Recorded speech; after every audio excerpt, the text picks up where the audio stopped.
Hello दोस्तों, this is Vishakha Tagar coming up with next round of let us explain ना। अब आप न्यूज़पेपर पढ़ रहे होंगे तो एक न्यूज़ या एक से ज़्यादा न्यूज़ कहीं ना कहीं पढ़ी ज़रूर होगी कि China is becoming more aggressive at borders. पहले आपने डोकलम देखा, फिर आपने पैंगोंग सो देखा और एक के बाद आप देखते जा रहे हैं कि चाइना की जो प्रेजेंस ऑन बॉर्डर है वो बढ़ चुकी है and we are not safe at our borders. What if I say it's not just border, अब हम पानी में भी सेफ नहीं है। लैंड तो पहले से ही अनसेफ था बट पानी में भी सेफ्टी कम हो चुकी है because China is becoming increasingly assertive और उसकी प्रेजेंस बढ़ चुकी है। Now it is on this line आज हम आज का सेशन लेके आने वाले हैं, that is India China and project 75I। That is project 75I जिसके बारे में आज हम बात करेंगे।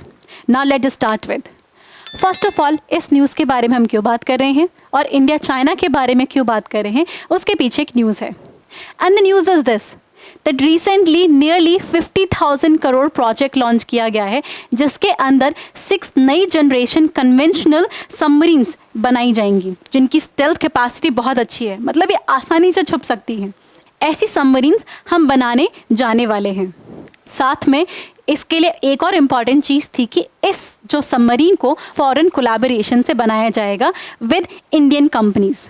अब ये क्या है, कैसी सबमरीन है, उनकी टेक्नोलॉजी क्या है और ये क्यों सिग्निफिकेंट है, इसके बारे में हम इस पूरे सेशन में डिटेल में एक एक करके जानेंगे। Let's just move ahead. इसको समझने के लिए सबसे पहले हमें ये समझना होगा कि इंडियन ओशन रीजन कौन सा है और वो हमारे लिए क्यों इम्पॉर्टेंट है। अगर जोग्राफिकली इसकी डेफिनेशन देखी जाए तो ये आता है आपका बे ऑफ बंगाल जो इंडिया के राइट साइड में होता है और लेफ्ट साइड में होता है Arabian sea. This is your bay of Bengal. यहाँ पे आता है आपका अरेबियन सी। 8th क्लास से जोग्राफी में आप देखते आ रहे हैं और ये आपका इंडियन ओशन है। तो इंडियन ओशन को टच करने वाली जो कंट्रीज़ होती हैं वो इंडियन ओशन रीजन में आ जाती हैं। South Africa, Somalia, Yemen, India, Pakistan, Bangladesh and Australia, ये सारा का सारा इंडियन ओशन रीजन की कंट्रीज़ हैं। ये सिग्निफिकेंट इसलिए है बिकॉज यहाँ से एनर्जी, ट्रेड और ये सब हमें मिलता है।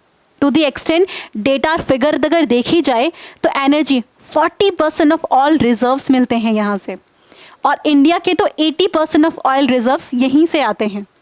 ये थी एनर्जी सिग्निफिकेंस, एनर्जी सिक्योरिटी के लिए। साथ में ट्रेड सिक्योरिटी के लिए 50% ऑफ ग्लोबल ट्रेड आपका इंडियन ओशन रीजन से होके जाता है और इंडिया का 95% बाय वॉल्यूम। इसी के साथ रिसोर्सेज के लिए भी बहुत इंपॉर्टेंट है बिकॉज फिशी कल्चर हो या एक्वाकल्चर हो आपके या फिर और कोई रिसोर्सेज निकालने हो, मरीन रिसोर्सेज बहुत इंपॉर्टेंट हो जाते हैं। टू द एक्सटेंट ये नियरली 14 मिलियन पीपल को लाइवलीहुड प्रोवाइड करते हैं अलोन इन इंडिया। उसके साथ ये सिक्योरिटी के लिए भी इंपॉर्टेंट हो जाते हैं। आपको सी लाइन्स ऑफ कम्युनिकेशन ओपन और फ्री चाहिए। आप चाहते हो कि वहाँ पे पायरेसी ना हो, जिससे कि हमारा माल इधर उधर कोई लूट के ना ले जाए। उसी के साथ इसकी स्ट्रैटेजिक सिग्निफिकेंस भी है।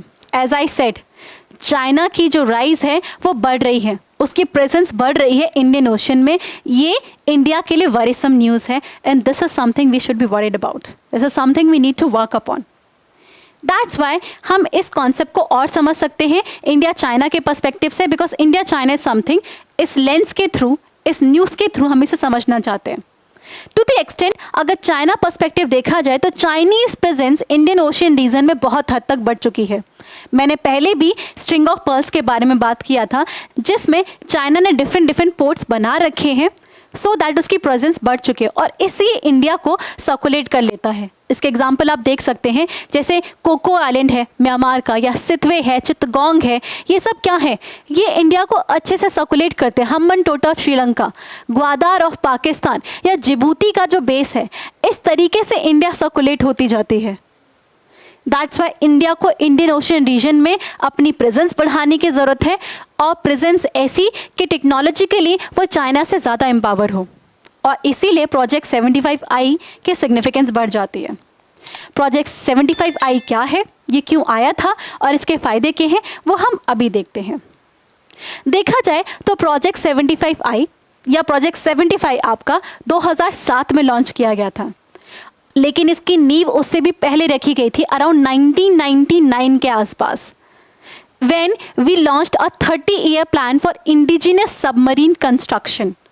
हम सबमरीन इंडिया में ही बनाना चाहते थे, अपने आप को सेल्फ रिलायंस बनाना चाहते थे, और 1999 में हमने एक ऐसे प्रोजेक्ट की नींव रख दी थी.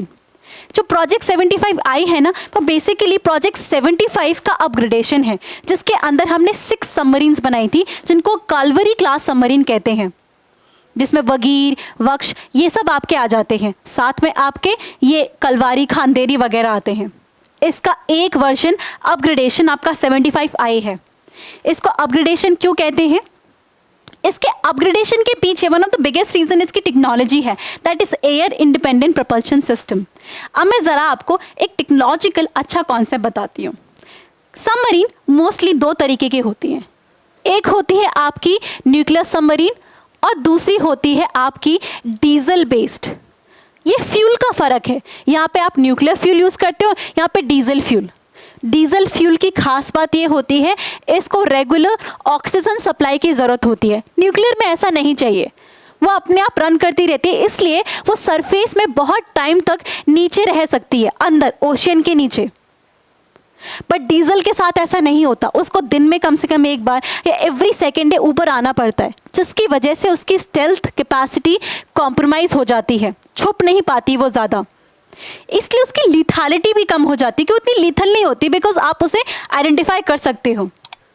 But with this air independent propulsion system, इसमें नाम ही देख लीजिए, इसको एक वीक तक ऊपर आने की ज़रूरत नहीं है. ये 1 वीक तक अंदर छुपी रह सकती है. तो आप समझ गए स्टेल्थ कैपेसिटी कितनी बढ़ गई, ये कितनी ज़्यादा लीथल हो चुकी है. दैट्स वाई ये सबमरीन बहुत ज़्यादा इंपॉर्टेंट है आपके लिए, इस टेक्नोलॉजी की वजह से. That's why do not forget this air independent propulsion system. इससे हमें नई क्वालिटीज़ मिल जाती हैं, और साथ में क्योंकि इसमें हम स्ट्रैटेजिक पार्टनरशिप पे काम कर रहे हैं, जहाँ पे एक फॉरेन कंपनीज और एक इंडियन कंपनी के बीच में कोलैबोरेशन होगा, तो एक प्राइवेट सेक्टर भी आएगा और इंडिजिनाइजेशन बढ़ेगी. तो इससे हमारा सेल्फ रिलायंस और मेक इन इंडिया दोनों ऑब्जेक्टिव फुलफिल हो जाते हैं, जो हम पहले से चाहते थे. राइट 30 ईयर्स का प्लान बनाया था हमने, और कहीं ना कहीं 75 आई से हम उसे अचीव कर पा रहे हैं, because this is one of the project जो कि स्ट्रैटेजिक पार्टनरशिप में अभी रिसेंटली अप्रूव किया गया है. इसके साथ वापस आ जाते हैं मोस्ट इम्पॉर्टेंट टॉपिक, कि इंडिया चाइना रिलेशनशिप में इसमें क्या फ़र्क पड़ेगा, या हम कैसे बेटर प्रिपेयर्ड हैं. क्योंकि हमारी स्टेल्थ और लीथल कैपेसिटी बढ़ चुकी है, इसकी वजह से हम फ्यूचर में चाइना को अच्छे से काउंटर कर सकते हैं. साथ में हम इंडो पैसिफिक रीजन, जहाँ पे हम नेट सिक्योरिटी प्रोवाइडर, ये टर्म बहुत इंपॉर्टेंट है, नेट सिक्योरिटी प्रोवाइडर. कहते हैं इंडिया अमीर देश है और गरीब देशों से सराउंडेड है, और उनकी सुरक्षा की जिम्मेदारी हमारी है, और उनकी चाइना से डिपेंडेंस तभी ख़त्म होगी जब वो जो चाइना से चाहते हैं वो हम प्रोवाइड कर सकें.